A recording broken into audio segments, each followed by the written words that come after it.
샬롬. 안녕하셨습니까? 오늘은 예수님의 초림에 대해서 좀 함께 생각해 보겠습니다. 자, 우리 먼저 이사야 34장 16절의 말씀을 보겠습니다. 이사야 34장 16절입니다. 너희는 여호와의 책을 자세히 읽어보라. 이것들이 하나도 빠진 것이 없고 하나도 그 짝이 없는 것이 없으리니 이는 여호와의 입이 이를 명하셨고 그의 신이 이것들을 모으셨습니다. 여러분이 아시는 것처럼 여호와의 책은 뭘까요? 성경이겠죠? 근데 이때 당시 이사야가 기록할 당시의 성경은 몇 권이었습니까? 구약 성경밖에 없었죠. 그래서 39권. 그런데 이 성경책을 어떻게 읽어보라고요? 자세히 읽어보라. 우리가 상고하라는 말씀은 신약 성경에서도 볼 수 있는데 여기는 그냥 상고가 아니고 그냥 뭐 하라? 읽어보라. 읽어보라. 연구하라도 아니고 상고하라도 아니고 그냥 뭐 하라? 읽어보라. 근데 그냥 대충 읽지 말고 어떻게 읽으라? 자세히 읽어보라. 여러분, 자세히 여호와의 책 성경을 읽어보니까 뭐를 알 수 있던가요? 자세히 읽어보니까. 자, 우리 요한복음 5장 예수님께서 말씀하셨습니다. 요한복음 5장 39절 여호와의 책, 성경책을 자세히 읽어보면 뭐를 알게 될까요? 너희가 성경에서 영생을 얻는 줄 생각하고 성경을 뭐 하라고요? 상고한다. 이 상고한다는 건 읽는다는 것보다 좀 더 깊이 있는 연구한다. 그런 뜻입니다. 연구한다. 그런데 이 성경책을 읽어보니까 물론 영생을 얻지만 이 성경이 뭐에 대해서 써있던가요? 예수님에 대해서. 내게 대하여 증거하는 것이로다. 그래서 이사야 34장과 요한복음 5장을 합쳐보면 여호와의 책을 자세히 읽어보면 예수님에 대해서 알게 된다. 그런 뜻입니다. 그런데 예수님께서는 신약시대에 물론 여호와의 책, 구약 전체와 또 예수님이 돌아가신 다음에 기록된 신약 전체 이 모든 것을 다 자세히 읽어봐야 되겠지만 예수님 자신은 자신에 대해서 밝히기 위해서 무슨 책을 읽어보라고 말씀하셨느냐면 누가복음 16장 31절 가로되 모세와 선지자들에게 듣지 아니하면 비록 죽은 자 가운데서 살아나는 자가 있을지라도 권함을 받지 아니하리라. 이 말이 뭡니까? 죽은 자가 살아난다는 거 대단한 이적이죠? 그런 이적 가운데서 어떤 사람이 나타나서 말을 할지라도 뭐의 권한보다는 성경, 특별히 어떤 성경? 39권 중에서 모세의 글, 모세오경과 선지자의 글, 이사야서부터 말라기까지 한 15권 정도 되는 그 책들을 읽어보라. 왜? 그 책이 누구를 증거하기 때문에. 누가복음 24장 27절에 엠마오로 가는 두 제자에게 이에 모세와 및 모든 선지자의 글로 시작하여 모든 성경에 쓴 바 자기에 관한 것을 자세히 설명하시니라. 우리가 자세히 읽어보려면 자세히 설명이 돼 있어야 되겠죠? 그런데 그게 어디에 자세히 설명이 돼 있다고요? 모세와 및 모든 선지자의 글. 예수님께서는 특별히 모세와 선지자의 글을 언급하셨어요. 그래서 그 모세와 선지자의 글을 자세히 읽어보면 누구를 알 수 있다고요? 예수님. 자, 우리 한번 다 같이 보겠습니다. 이번에는 시대의 소망. 시대의 소망 115페이지. 시대의 소망 115페이지. 여러분이 아시는 것처럼 예수님에 관한 예언들이요. 예수님에 관한 앞으로 어떤 분이 그들 앞에 나타날 것인지에 대한 예언이 성경, 특별히 구약에 많이 나타나 있는데 그 첫 번째 예언이 어디서 나오죠? 창세기 3장에 나오죠? 자, 우리 시대의 소망 115페이지. 에덴에서 뱀에게 내가 너로 여자와 원수가 되게 하고 너희 후손도 여자의 후손과 원수가 되게 하리라. 는 선언이 있은 후로 사단은 자신이 세상에 대한 절대적인 통치권을 갖지 못했다는 것을 알았다. 사람의 마음에 사단의 지배에 대항하는 힘이 작용하고 있음을 볼 수 있었다. 그는 큰 관심을 가지고 아담과 그의 아들들이 드리는 제물을 지켜보았다. 그는 이 의식 가운데서 땅과 하늘 사이의 교통의 표상을 봤다. 그는 이 교통을 방해하려고 결심하였다. 그는 하나님을 그릇되게 나타내고 구주를 예표하는 예식을 그릇 해석하였다. 사람들은 하나님을 그들의 멸망을 기뻐하시는 분으로 두려워하도록 이끌림을 받았다. 하나님의 사랑을 드러냈어야 할 제물이 다만 그분의 진노를 진정시키기 위하여 들어졌다. 사단은 사람에 대한 통치권을 굳게 붙잡기 위해 사람들의 악한 감정을 격발시켰다. 하나님의 기록된 말씀이 주어지자 사단은 구주의 강림에 대한 예언들을 연구하였다. 그는 각 시대를 통해 이 예언에 대해 사람들의 눈을 멀게 하여 그리스도께서 강림하실 때에 거절하도록 공작했다. 예. 자, 여러분. 우리가 성경을 어떻게 읽어야 된다고요? 자세히 읽어야 돼요. 그런데 이 자세히 읽는다는 말 속에는 무엇인가를 연구해야 되는데 그 대상이 예언입니다. 사실은 예언. 왜? 사단도 뭐는 연구해요? 예언을 연구해요. 어떤 예언을 연구해요? 구주의 강림에 대한 예언들을 연구하였다. 왜 연구했을까요? 네, 이 창세기 3장 15절을 사단은 어떻게 해석합니까? 자기가 예수님의 머리를 상하게 하고 예수님은 자기 발꿈치를 상하게 하려고 하는 그런 의도로 연구하는 거예요. 예수님을 머리를 상하게 하려고. 그런데 그 연구의 핵심은 뭐를 연구하는 것이다? 예언을 연구하는 것이다. 특별히 어떤 예언? 구주의 강림. 구주의 강림. 이 말을 잘 기억하세요. 여러분, 우리가 성경을 연구한다 그런데 가장 중요한 연구는 예언 연구예요. 재림운동도 마찬가지예요. 사실 윌리엄 밀러가 2300주야는 뭐지? 이렇게 해서 연구 시작한 게 아니에요. 그냥 창세기부터 쭉 나가다가 27번째 다니엘서에 와가지고 연구해 보니까 뭐를 연구하게 됐어요? 예언을 연구하게 된 거예요. 예언.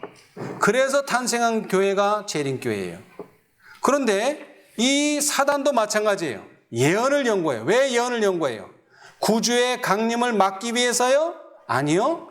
그는 각 시대를 통해 이 예언에 대해서, 구주의 강림에 대한 이 예언에 대해서 사람들의 눈을 멀게 해가지고 그리스도께서 강림하실 때 그 시간에 그를 거절하도록 공작했다. 그러니까 예언을 연구하는 이유는 뭐예요? 예수님을 거절하도록 하기 위해서 예언을 연구해요. 자, 그런데 보십시다. 요한복음 1장. 이제 때가 됐어요. 그래서 어떻게 됐죠? 요한복음 1장에 요한복음 1장을 보시면 이제 때가 됐어요. 1장 10절.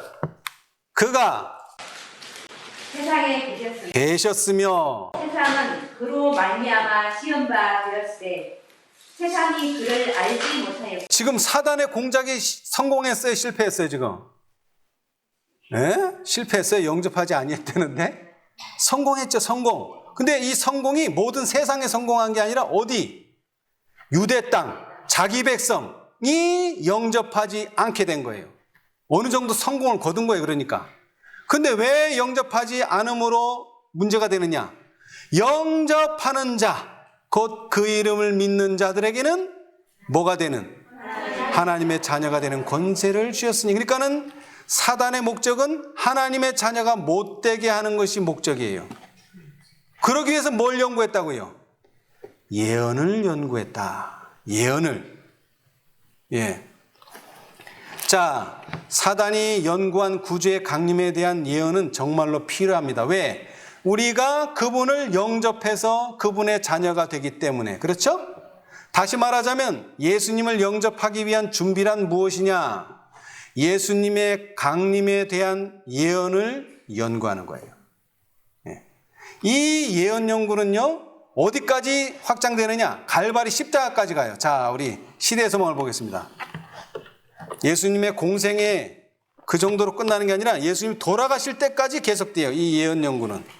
자, 775페이지, 시대의 소망 775페이지. 그 정도로 중요한 연구예요. 예언 연구는 775페이지. 자, 775.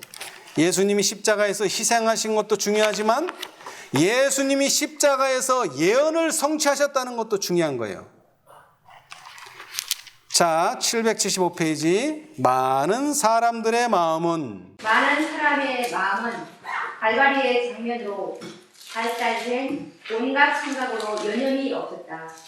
십자가의 죽음에서 부활까지의 예언을 불철주야로 연구하는 사람이 많이 있었는데 어떤 사람들은 저희가 그 당시에 지키던 절기의 참뜻을 알기 위해 연구했고, 어떤 이들은 예수께서 스스로 주장하시는 그분이 아니라는 증거를 찾기 위하여 연구했다. 또 다른 이들은 슬픈 마음으로 예수님이 정말로 메시아라는 증거를 찾고 있었다. 비록 그들이 서로 같지 않는 견해를 가지고 여러 가지 목적으로 연구했지만 모든 사람은 같은 진리, 곧 지난 며칠 동안에 일어난 사건에서 예언이 성취되었고 십자가에 못 박히신 그분이 세상의 구주셨다는 사실을 깨달았다. 예, 거기까지요. 자, 여러분 보세요. 많은 사람들의 마음은 갈바리를 쳐다보면서 무슨 생각을 하게 될까요? 왜 저분은 저렇게 죽어야 하는가? 그래서 십자가의 죽음에서부터 그 다음에 하루를 안식일을 쉬시고 일요일까지, 금토 일요일까지 그 며칠 사이에서 예언이 막 계속 성취되는 거예요. 그래서 그 예언을 불철주야로 연구하는 사람들이 있었어요. 근데 그 사람들은 뭘 연구했다고요? 예언을 연구했어요. 예언. 누구에 관한? 예수님에 관한 예언. 근데 그 예언들이 모세와 선지자의 글에서 그대로 하나씩 성취되는 걸 보면서 아, 저분이야말로 누구다? 메시아다. 그걸 깨달았어요. 자, 그 다음 읽어보겠습니다. 그때 그 예식에 참여했던 많은 사람들이 다시는 유월절 의식에 참여하지 않았다. 심지어 제사장들 가운데서도 예수님의 참된 신분을 깨달은 자가 많았다. 그들의 무슨 연구는? 예언 연구는 헛되지 않았다. 네. 그래서 예수께서 부활하신 후에 그들은 그분을 하나님의 아들로 인정했다. 여러분, 갈바리의 장면은요, 많은 사람들이 예수님에 관한 예언 연구를 하도록 만들어졌어요. 예. 이렇듯 중요한 예수님에 관한 예언 연구, 특별히 예수님의 강림에 관한 예언 연구가 십자가에서 활발히 이루어졌지만 실제적으로 유대인들에게는 그 원하는 소기의 목적을 이루지 못했어요. 자, 우리 시대의 소망 27페이지를 보겠습니다. 안타깝지만 시대의 소망 27페이지. 여러분, 유대인들이 얼마 동안이나 예언을 연구했을까요? 예수님에 관한 예언 연구를. 예, 1000년 가까이 했어요. 자, 거기 선택된 백성 있죠? 자, 이건 제가 읽어보겠습니다. 유대인들은 1000여 년간, 얼마 동안요? 1000년 동안 구주의 오심을 기다렸다. 넉넉히 기다린 게 아니에요. 그들은 이 사건에 그들의 가장 빛나는 소망을 두었다. 그들은 그분의 이름을 노래와 예언 가운데 또는 성전의식과 가정 기도 가운데 포함시켰다. 그럼에도 불구하고 그들은 그리스도께서 오셨을 때 그를 알아보았다? 알지 못했다. 요한복음 1장에 나오는 그대로예요. 자기 백성이 자기 땅에 오매 자기 백성이 영접지 아니하였다. 또는 그를 알아보지 못하였다. 그러면 1000년이나 연구했는데 왜 알아보지 못했을까요? 1000년이나 연구했는데 1000년. 하루 이틀도 아니고 1, 2년도 아니고 10년, 20년도 아니고 100년, 200년도 아니고 1000년이나 연구했는데. 예? 여러분 성경 연구 많이 한다고 다 깨닫는 거 아니에요. 그렇죠? 왜? 유대인들은 1000년이나 예수님의 강림을 연구했는데 그를 알아보지를 못했어요. 자, 그 원인을 찾아봅시다. 29페이지. 29, 시대의 소망 29페이지.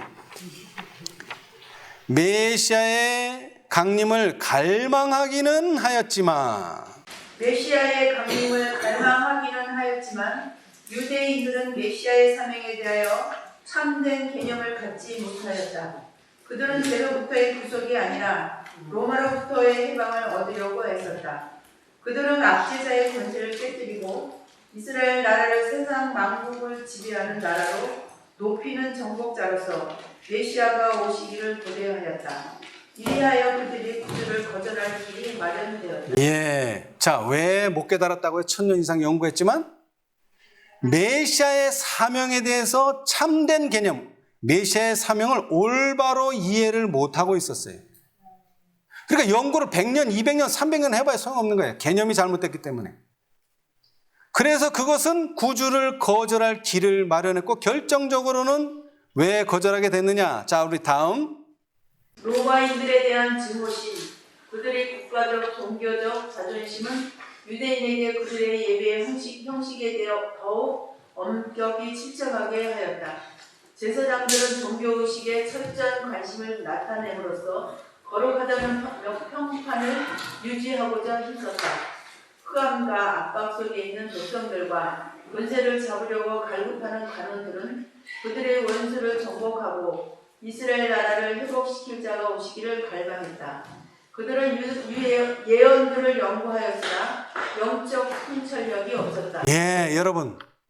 영적 통찰력 없이 예언을 100년, 1000년 연구해봐야 답은 나오지 않습니다. 답이 없어요.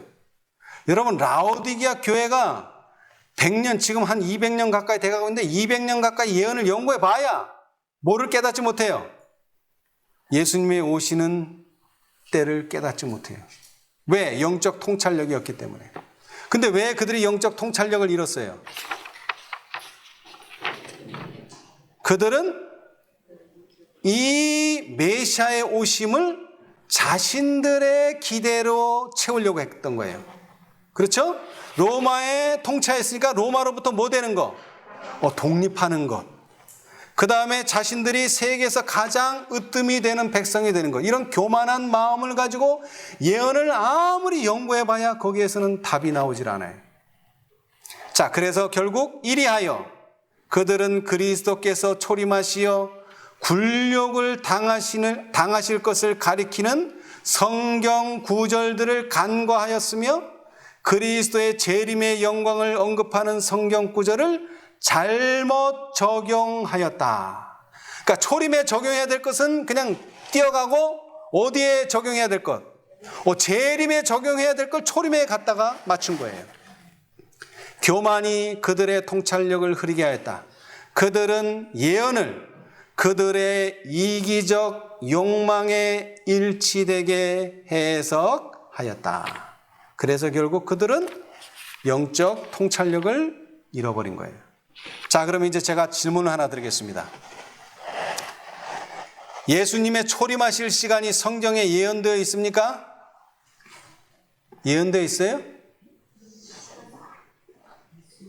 예수님의 초림하실 시간 예언되어 있어요? 자, 예언되어 있다는 분 손 들어봐요. 시간이 예언되어 있다. 뭐 시간이라 그러면 뭐하고 예수님이 오실 때 연도 이게 성경에 예언되어 있다. 네. 아니다. 예언되어 있지 않다. 손 들어보세요. 예언되어 있지 않다. 아우 나는 모르겠다. 그럼 대부분 다 모른다로 하겠습니다. 자, 여러분. 자, 이제 이 예언의 신 한번 읽어봅시다. 자, 시대의 소망 31페이지. 시대의 소망 31페이지. 32가 맞겠네요. 32. 그러나 별들이 정해진 길을 따라 광대한 궤도를 운행하는 것과 같이 하나님의 경륜은 조급하거나 지체하는 법이 없다.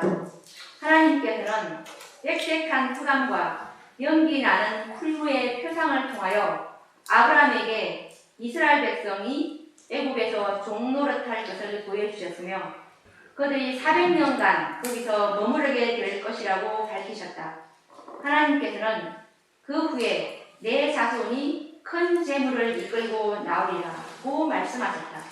이 말씀에 맞서서 바로의 거만스러운 제국이 총력을 기울여 싸웠지만 헛수고였다. 하나님께서 약속하신 바로 그 날에 여호와의 군대가 다 애굽 땅에서 나왔다. 이와 같이 하늘의 회의에서 그리스도의 강림의 시간이 작정되었던 것이다. 때를 알리는 네 시계가 바로 그 시각을 가리켰을 때 베들레헴에서 예수께서 탄생하셨다. 예. 자, 증언의 말씀은 그리스도의 강림의 시간이 뭐 돼 있다고요? 작정되었다. 예. 그런데 성경을 아무리 찾아봐도 예수님께서 언제 태어나실지는 기록되어 있지 않습니다. 자, 그런데 여러분이 주의하실 게 하나 있어요. 자, 시대의 소망 43페이지. 시대의 소망 43페이지. 43. 제사장 사가랴가 제단 앞에서 봉사할 때에 그리스도의 강림이 가깝다고 하는 것이 이미 발표되었다. 자, 여기 보세요. 뭐라고요? 그리스도의 강림의 시간은 작정되어 있어요. 하늘 시계에는 분명히 때를 알리는 대시계가 그 시각을 가리켰을 때 분명히 예수님은 그때에 탄생하셨어요. 근데 그것은 성경에 기록되어 있지 않고 성경은 다만 무엇을 이야기하죠? 그리스도의 강림이 뭐하다? 가깝다. 이것만이 발표되었어요. 근데 이 발표는 사가랴한테만 발표된 게 아니죠? 자, 44페이지. 하늘의 사자들은 거룩한 진리의 빛을 세상에 나누어 주라는 부르심을 받은 하나님의 백성의 무관심을 놀라움으로 보았다. 유대 민족은 그리스도께서 아브라함과 다윗의 혈통에서 나시리라는 것을 증거하는 백성으로서 보존되어 왔음에도 불구하고 그리스도의 강림이 이제 임박하다는 것을 알지 못하였다. 하나님의 백성이라면, 여호와의 책을 자세히 읽어보는 자라면 그리스도의 강림이 이제 임박했다는 것을 알아야지 정상이에요. 네. 시간은 몰라요. 연도도 몰라요. 그러나 뭐하다? 그리스도의 강림이 가깝다. 네. 자, 그 다음 104페이지. 104페이지. 직접적인 이제 말씀이 나와요. 104페이지. 불화와 분쟁 속에서 광야로부터 한 음성이 들려왔다. 예. 그 음성은 깜짝 놀라게 하고 가혹하였으나 희망이 가득 찬 음성이었다. 예. 회개하라, 천국이 가까웠느니라. 예. 이 말은 새롭고도 이상한 능력으로 사람들을 감동시켰다. 선지자들은 그리스도의 강림을 먼 미래에 있을 사건으로 예언하였는데 여기서는 그 사건이 가깝다고 선포되었다. 예. 여러분, 분명히 예수님께서 자기에 대해서 알려면 누구의 글을 읽으라고요? 모세의 글과 선지자의 글. 근데 선지자들은 뭐라고 예언했어요? 그리스도의 강림이 선지자들은 그리스도의 강림이 어디에 있다고요? 먼 미래에 있을 사건으로 예언했어요. 근데 그게 맞아요? 틀려요? 맞죠? 왜? 구약의 말라기서에서 마태복음이 나올 때까지 400년 동안은 어떠한 기록도 없어요. 얼마 동안? 400년 동안. 그러니까 그 예수님의 강림이 먼 게 사실이에요? 아니에요. 사실이죠. 예언했을 당시는 아주 먼 미래였어요. 그러나 그 사건이 이제 성취될 때가 되었으니 그 사건은 이제 가까워요? 멀어요? 가까워요. 그걸 누가 주장했어요? 침례 요한이. 그 사건은 이제 먼 미래의 사건이 아니라 그 사건은 가깝다. 얼마나 가깝다? 얼마나 가깝다? 회개하라. 천국이 가까우니라. 이것이 침례 요한의 기별이에요. 자, 때는 모르지만 예수님께서 강림하실 때의 세상의 상태를 우리는 알 수 있어요. 자, 시대의 소망 32페이지. 시대의 소망 32페이지. 이것은 징조라고들 말하죠. 징조. 재림의 징조도 있지만 초림의 징조도 있어요. 자, 32페이지. 시대의 소망 32페이지. 때가 참에 하나님이 그 아들을 보내셨다. 때가 참에 하나님이 그 아들을 보내셨다. 하나님의 섭리가 국가들의 움직임과 인간의 충동과 감화의 조율을 지도하여 마침내 구주께서 강림하실 수 있도록 세상의 상태가 무르익었다. 자, 예수님이 태어나실 상황이 지금 됐어요? 안 됐어요? 무르익었다. 예수님이 강림하실 수 있는 세상의 상태가 된 거예요. 시간과는 관계없이. 그러나 이 세상의 상태가 되었을 때 또한 시간도 맞춰졌어요. 그러나 우리는 시간을 모르기 때문에 그러면 어떤 상태가 되었을 때 구주께서 강림하셨는가? 읽어보세요. 여러 국가가 한 정부 하에 연합되어 있었다. 한 방언이 널리 사용되고 그것이 어디서나 문학적 언어로 인정을 받았다. 흩어져 있던 유대인들이 연례적인 절기들에 참여하기 위하여 각처에서 모여들었다. 그들은 그들의 우거하는 곳으로 다시 돌아감으로 온 세상에 메시아의 강림에 대한 소식을 전파할 수 있었다. 언제 오신다고 예수님께서? 온 세상에 메시아의 강림에 대한 소식을 전파할 수 있는 상태가 되었을 때 그 상태는 뭐예요? 정부가 하나, 방언이 하나, 흩어져 있던 유대인들이 절기로 인해서 모여들었을 때 그때가 예수님께서 강림하실 수 있는 상태예요.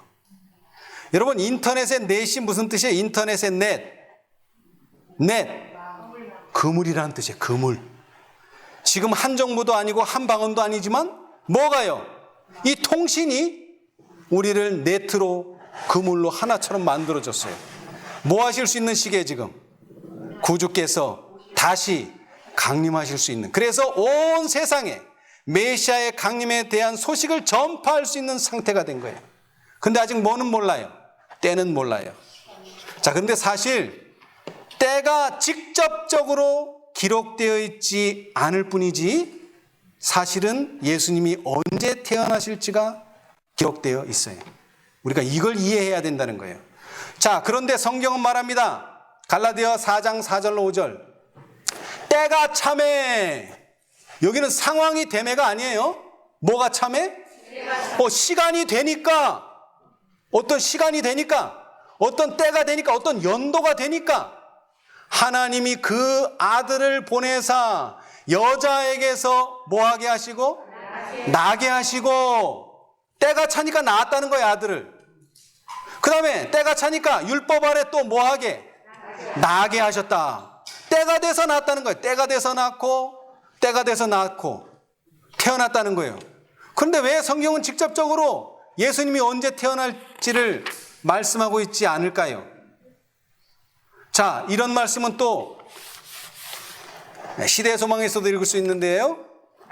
자, 우리 232페이지 시대의 소망. 233이네요. 그리스도의 가르침의 요지는 뭐라고요? 때가 찼고 하나님의 나라가 가까웠으니 회개하고 복음을 믿으라는 것이었다. 이거는 성경절을 그대로 인용했어요.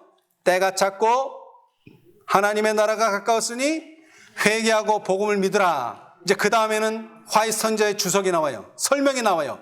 이와 같이 구주께서 친히 전하신 복음의 기별은 어디에 기초되어 있다?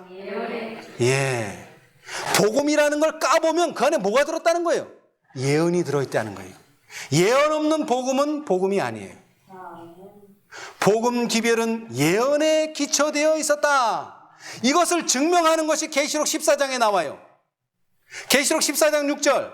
또 보니 다른 천사가 공중에 날아가는데 땅에 거하는 자들 곧 여러 나라와 족속과 방언과 백성에게 전할 뭐를 가졌더라?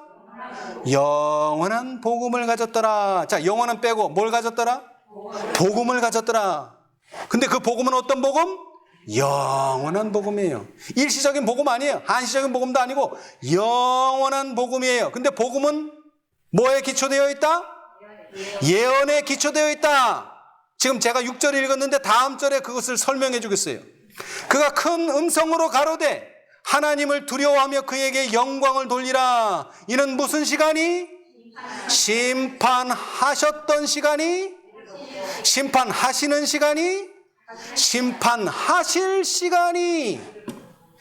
예언이 여기 기록되어 있단 말이에요. 예언이. 그러니까 복음을 가진 거예요. 첫째 천사가. 왜? 복음은 예언에 기초되어 있기 때문에.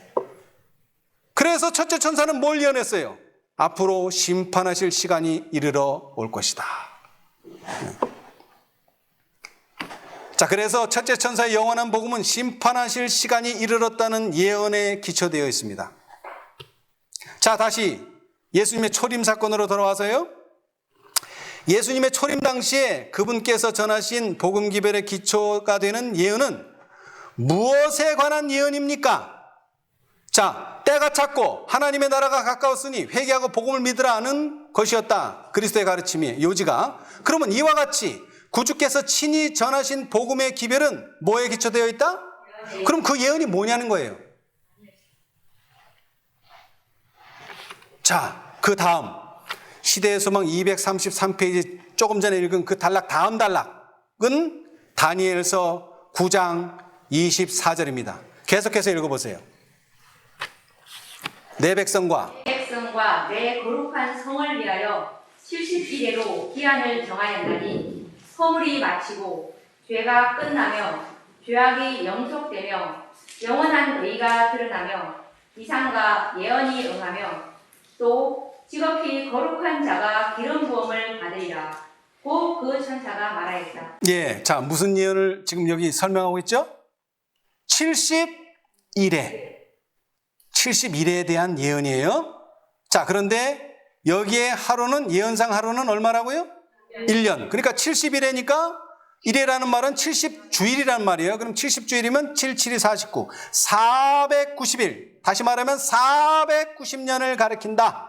이 기간의 기산점은 그러므로 너는 깨달아 알지니라 예루살렘을 중건하라는 영이 날 때부터. 그 다음에 예언이 중요해요. 기름 부음을 받은 자, 곧 누가? 왕이 일어나기까지 얼마 걸린다고요? 7일에 와.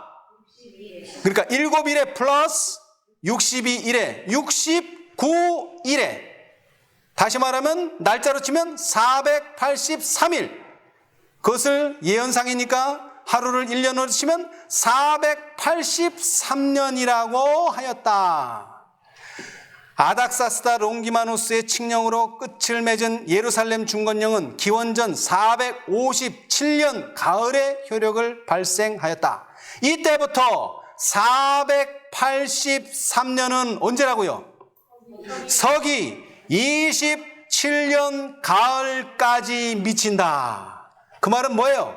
기름 부음 받은 자, 곧 왕이 언제 일어난다?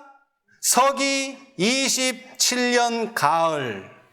예언에 의하면 이 기간은 메시아 곧 기름 부음을 받은 자에게까지 이를 것이었다.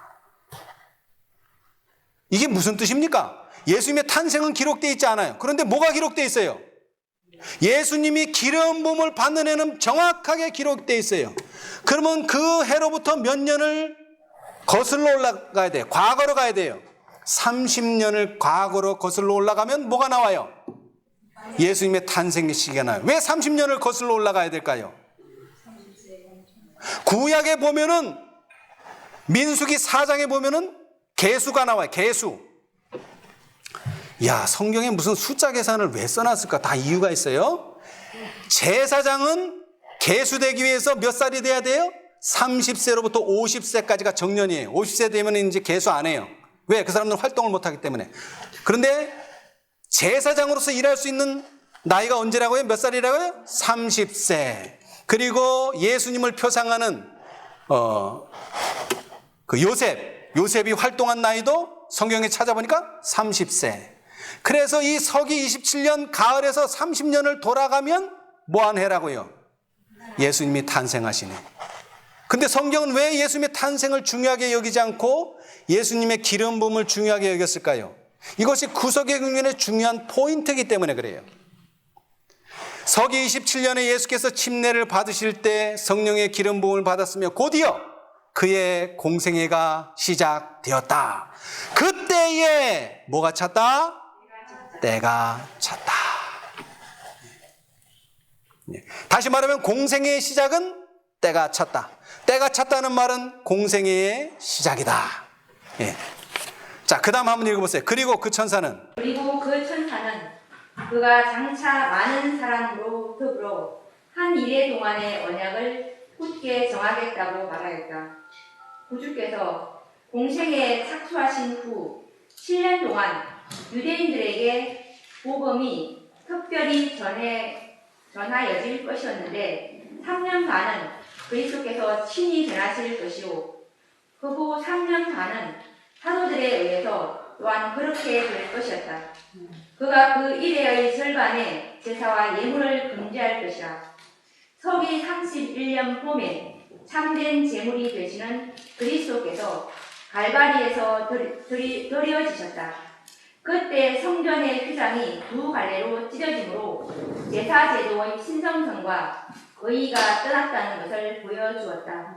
피상의 제사와 예물을 금지할 때가 이르렀던 것이다. 예, 이제 제가 읽어보겠습니다. 한 일에, 즉 7년은 서기 34년에 끝났는데 그때 유대인들은 스데반을 돌로 침으로 복음에 대한 그들의 거부를 최종적으로 인쳤으며 박해로 말미암아 외국에 흩어졌던 제자들은 두루 다니며 복음의 말씀을 전하였고 잠시 후에는 박해자 사울이 회개하여 이방인들에게로 보냄을 받은 사도 바울이 되었다. 이제 그 다음 단락이 매우 중요합니다. 그리스도의 강림, 성령으로 기름 부음을 받으신 것, 그의 죽음, 그리고 이방에 대한 복음의 전파 등에 관한 때가 뭐하게? 명백히 지적되어 있었다. 네 가지는 아주 정확하게 시간이 기록되어 있어요. 어떤 네 가지? 그리스도의 강림, 성령으로 기름 부음을 받으신 것, 그의 죽으심, 그 다음에 이방에 대한 복음의 전파. 이 때는 성경에 명백하게 예언이 되어 있어요. 그 시간이. 이런 예언, 이런 시간적 예언을 이해하고 그 다음에는 뭐가 중요해요? 예수의 사명에서 그 예언들의 성취를 인식하는 것은 유대 백성들의 특권이었다. 예. 여러분 두 가지가 중요해요. 첫째는 시간을 이해해야 되고요. 그 다음에 두 번째는요. 사명을 이해해야 돼요. 왜 유대인들이 예수님을 거절했다고요? 예수의 사명에 대한 참 개념이 없기 때문에 그래요. 시간 모르는 것도 모르는 거지만 이 두 가지 시간과 사명을 확실하게 이해해야 돼요. 뭘 통해서? 예언을 통해서. 증언의 말씀에서 예언이라 하면 때를 말하는 거예요. 시기를 말하는 거예요. 그러나 때만으로는 충분하지 않아요. 사명도 확인해야 돼요. 사명. 그래서 이 두 가지는 짝이에요. 이중적 증거. 하나는 초림의 때 시기를 알려주고요. 하나는 뭐를? 사명을 알려줘요. 자, 그 다음 단락. 그리스도께서는 당신의 제자들에게 뭐의 중요성? 예언 연구의 중요성을 강조하셨다. 예언을 연구 안 하면 예수님을 찾아낼 수가 없어요. 그들이라고 이게 잘못 번역됐는데 그것들이에요. 앞에서 말한 그것들. 그리스도의 강림, 성령으로 기름 부음을 받으신 것, 그의 죽으심 그리고 이방에 대한 복음 전파 등에 관한 때에 대한 예언, 이것들 때에 관하여 다니엘에게 주어진 예언을 언급하시면서 그는 뭐하는 자는? 읽는 자는 깨달을진저라고 말씀하셨다. 여러분, 윌리엄 밀러가 전도하는데 가장 걸림돌이 뭔 줄 아세요? 항상 예수님이 재림이 곧 올 것이다. 1844년 3월에 올 것이다. 1844년 10월에 올 것이다. 딱 말하면 반대하는 사람들의 똑같은 주장이 있어요. 뭐예요? 그날과 그 시는 아무도 모른다. 그리고 다니엘서는 봉함된 책이다. 근데 여기 뭐라고 얘기했어요? 그는 누구예요? 여기서 말하는 그는 예수님은 읽는 자는 뭐 할진저? 그럼 다시 한번 이사야 34장을 읽어보겠습니다. 여호와의 책을 자세히 뭐하라? 읽어봐. 읽기만 하면은 뭐한다? 깨닫는다. 뭐 연구하고 뭐 복잡하게 할 것도 없어. 그냥 읽기만 하면은 깨닫는 거예요. 물론 쉬운 연구는 아닙니다만은 읽기는 읽는데 윌리엄 밀러처럼 선입견이나 자기 주장 없이 말씀이 말씀하는 그것만을 그대로 읽어야 돼요. 자기 생각을 보태서 읽으면 안 돼요. 예수님이 그랬죠? 내가 무엇을 하여 영생을 하리까 물어봤을 때 예수님이 뭐라고 대답했어요? 내가 율법에 무엇이라 기록되었으면 너는 어떻게 읽느냐? 어떻게 읽느냐가 중요해요. 어떻게 읽어야 돼요? 있는 그대로. 물론 자세히도 읽어야 되지만 있는 그대로 읽어야 돼요. 자기 생각 넣지 말고 자기 환경 넣지 말고 있는 그대로. 그러면은 읽으면 뭐한다? 깨달아진다. 이게 예수님의 말씀이에요. 읽으면 그냥 깨달아진다. 그러니까는 이사야도 연구하라고 말하잖아요. 상고해라 뭐 이렇게 복잡하게 얘기하네. 그냥 자세히만 읽어봐라. 그러면 깨달아진다. 예. 여호와의 책을 자세히 읽어보라. 읽는 자는 깨달을진저. 그래서 시편에 뭐라고 기록했어요? 시편 119편 130절. 주의 말씀을 열므로 어떻게 된다고요?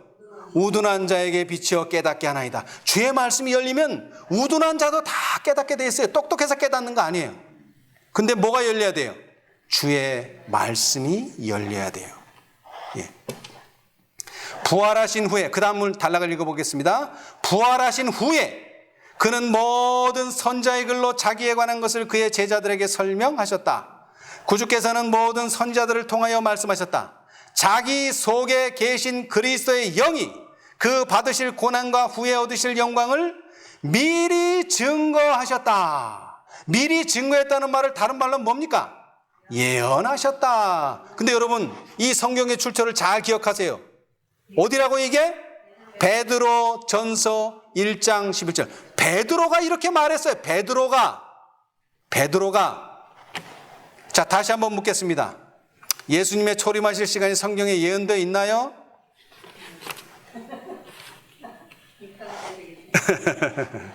직접적으로는 없지만 간접적으로는 알 수 있습니다.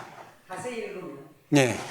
자, 그런데 저는 예수님의 강림을 예수님이 태어난 것만 생각했어요. 예수님이 태어난 거.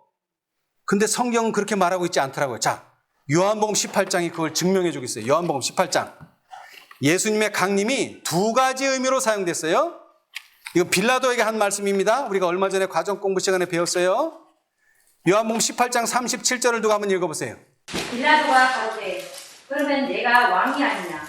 예수께서 대답하시되 내 말과 같이 내가 왕이니라. 내가 이를 위하여 났으며 이를 위하여 세상에 왔나니 곧 진리에 대하여 증거하려 함이로다. 예, 거기까지만 읽겠습니다. 자, 여러분, 빌라도가 물었어요. 그럼 네가 왕 아니냐? 그랬더니 예수님 뭐라 그랬어요? 그래, 내가 왕이다. 자, 근데 그 다음 잘 보세요. 내가 이를 위하여 뭐 했으며? 낳았으며. 이거는 우리가 보통 생각하는 태어나는 거예요. 어머니 뱃속에서 태어나는 거예요. 겟나오. 태어나는 거예요. 그런데 예수님이 이것만 하셨으면 우리가 강림을 다 태어나는 걸로만 생각해야 되는데, 그 다음 절. 이를 위하여 세상에 뭐 했나니? 왔나니. 이건 태어나는 게 아니에요. 세상에 왔어요. 이건 엘코마이인데, 엘코마이. 여러분, 예수님께서는 태어나신 때가 있고요, 예수님께서는 세상에 오신 때가 있어요. 그것을 요한은 계속 설명해요. 이 엘코마이가 제일 많이 사용된 데가 요한복음이에요. 자, 봅시다. 요한복음 1장. 요한복음 1장. 9절 한번 읽어보세요. 9절. 요한복음 1장.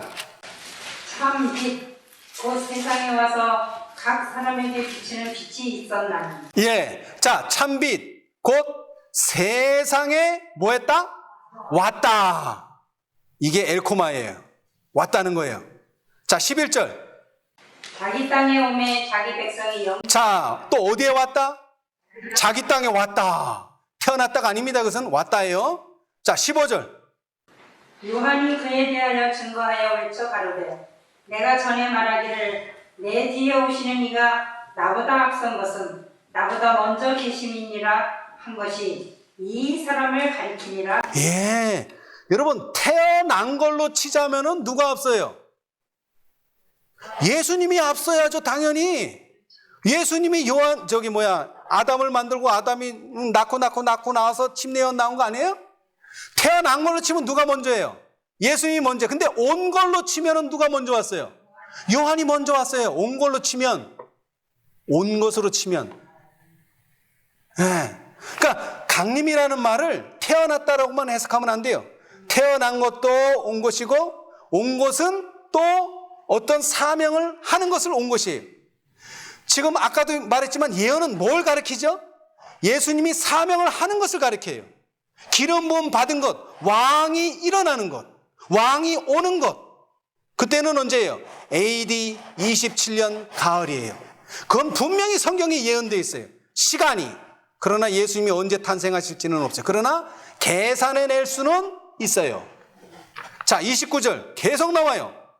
예수께서 자기에게 나아오심. 이것도 오는 거예요. 엘코마이. 그 다음에 30절. 내가 전에 말하기를 내 뒤에 오는. 태어나는 거 아니에요. 오시는 거예요. 사명을 하기 위해서. 그 다음에 31절. 내가 와서. 그 다음에 39절. 가라사대 와 보라. 그 다음에 저희가 가서. 이거 다 엘코마예요. 가로대 와 보라. 오는 것. 47절. 계속 온다는 얘기예요. 태어난다는 얘기가 아니라 온다는 얘기예요. 예수님의 사명이 시작되는 것을 말하는 거예요. 그 시간은 분명하게 예언되어 있어요. AD 27년 2300주야 속에 들었단 말이에요.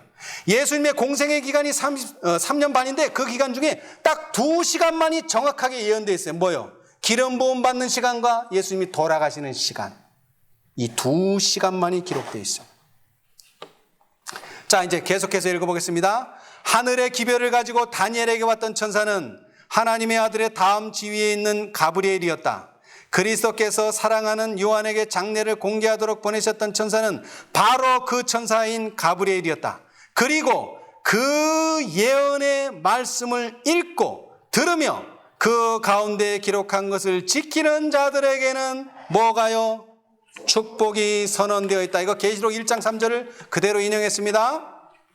주 여호와께서는 자기의 비밀을 그 종 선지자들에게 보이지 아니하시고는 결코 행하심이 없으시리라. 오묘한 일은 우리 하나님 여호와께 속하였거니와 나타난 일은 영구히 우리와 우리 자손에게 속하였다. 하나님께서 이런 것들을 우리에게 주셨으므로 경건하고 기도하는 마음으로 예언의 말씀을 연구하면 뭐가 따를 것이다? 하나님의 어떤 축복이 따를까요? 이건 다음 시간에 하겠습니다. 예수님의 초림의 예언을 제대로 이해하면요, 예수님의 재림의 예언을 제대로 이해할 수 있습니다. 자, 왜 그런가 봅시다. 자, 시대의 소망 234페이지. 시대의 소망 234페이지. 그래서 제가 초림을 지금 연구한 거예요. 234. 그리스도의 초림에 대한 기별이 그리스도의 초림에 대한 기별이 당신의 은혜의 왕국을 공포하였던 것처럼 그의 재림에 대한 기별은 그의 영광의 왕국을 공포한다. 그리고 첫째 기별과 같이 둘째 기별도 그 예언의 말씀에 기초를 두고 있다. 자, 여기도 보세요. 첫째 기별이 뭐죠? 예수님의 초림에 대한 기별이 뭐에 기초를 두고 있다고요? 예언의 말씀에 기초를 두고 있어요. 근데 재림은요, 마찬가지로 예언의 말씀에 기초를 두고 있어요. 자, 그 다음 읽어보세요. 다니엘에게 마지막 시대에 대하여 설명한 그 천사의 말은 마지막 때에 이해하게 될 것이었다. 그때에는 많은 사람이 빨리 왕래하며 지식이 더하리라. 악한 사람은 악을 행하리니 악한 자는 아무도 깨닫지 못하되 오직 지혜 있는 자는 깨달으리라. 구주께서 친히 당신의 오심에 대한 징조를 보여. 자, 여기서도 나오듯이 우리는 징조도 알아야 돼. 징조, 상태, 이 세상의 상태, 어떤 상태에 예수님이 오신다. 초림 때 말씀하셨죠? 재림 때도 마찬가지예요. 징조가 있어요.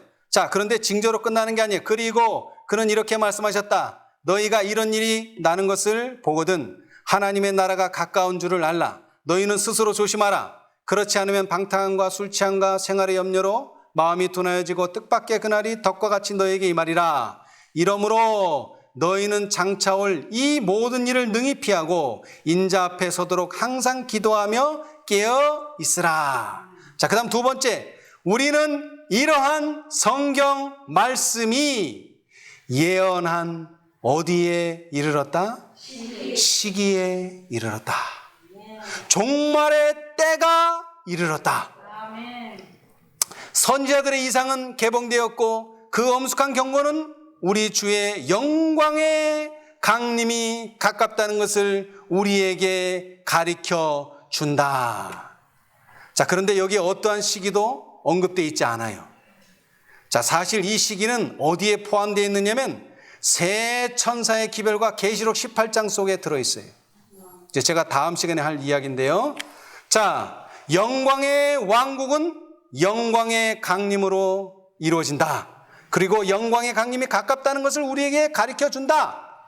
유대인들은 우리 하나님의 말씀을 오해하고 잘못 적용하였으므로 그들의 권고의 날을 알지 못하였다.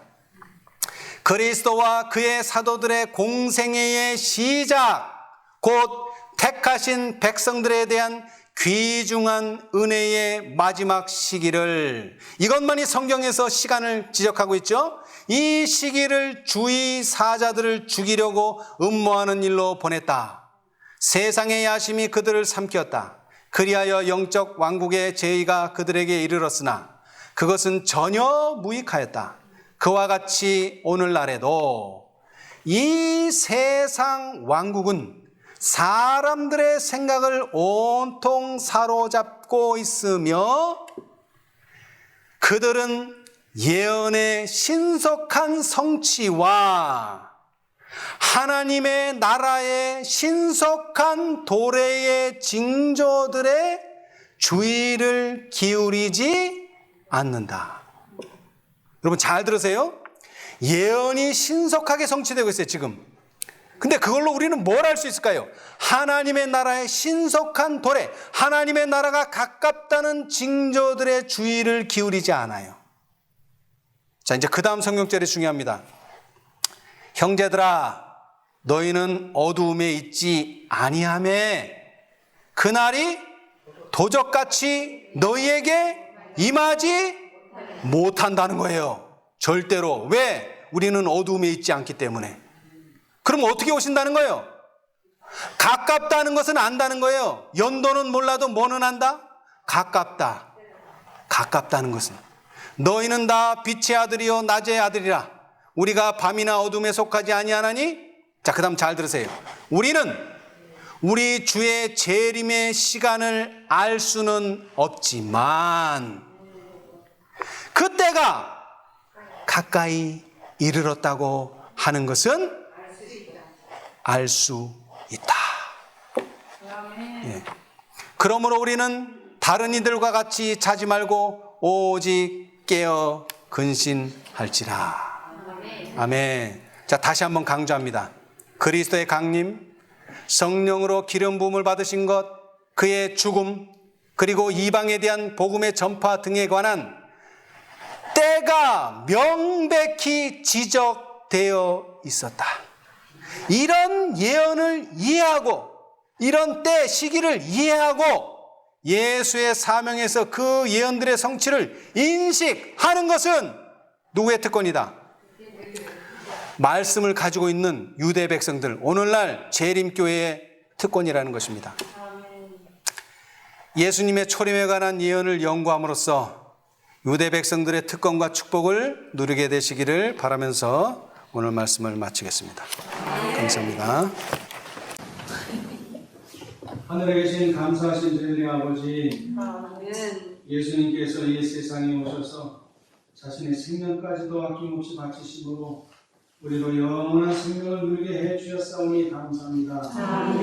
그러나 그것을 이해하고 받아들이기 위하여 우리가 준비해야 할 일에 있어서 당신의 오심의 예언을 연구해야 합니다. 주님 도와주셔서 예수님 초림의 예언들을 우리가 다시 한번 살펴볼 수 있게 해주셨사오니 감사합니다.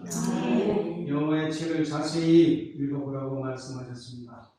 이제 우리가 당신의 책들을 자세히 읽어볼 때에 당신의 초림의 사건들을 분명히 이해할 수 있게 도와주시고 특별히 그분께서 메시아로서 기름 부음 받으신 때와 또 그분께서 죽으신 때 또 이방을 위하여 복음이 전파되는 때 이 명백한 때를 결코 잊어버리지 않도록 도와주시옵소서. 이 놀라우신 시기에 관한 예언을 기초로 하여 우리 예수님의 초림을 우리가 밝히 이해하였사오니 이제 앞으로 오실 예수님의 재림 또한 우리가 분명히 이해해야 하겠습니다. 주님 도와주셔서 우리 주님의 오심이 가까움을 참 우리 시기에 대한 예언을 통해서 분명히 이해할 수 있도록 축복하여 주시옵소서. 그러기 위하여 우리 초림에 오신 예수님을 먼저 이해해야 하오니 우리 주님께서 세상의 빛으로 또 세상의 구주로 또 세상의 희생제물로 오셨음을 우리가 믿음으로 받아들이게 하여 주시고 또 그 때를 통하여 우리가 다 하나님의 자녀가 되는 권세를 얻을 수 있도록 축복하여 주시옵소서. 아직도 우리의 마음에 당신의 예언이 밝히 이해되지 못한다면 성령께서 그들의 마음을 인도하여 주시옵소서. 또 우리 중에 연약한 형제자매들을 기억하여 주시고 그들의 마음에도 이 놀라운 예언을 통하여 그들의 육체가 또한 회복함을 얻을 수 있도록 축복하여 주시옵소서. 이 밤도 우리 주님의 은혜 가운데 편히 쉬게 해주시기를 예수님의 이름으로 기도드리옵나이다.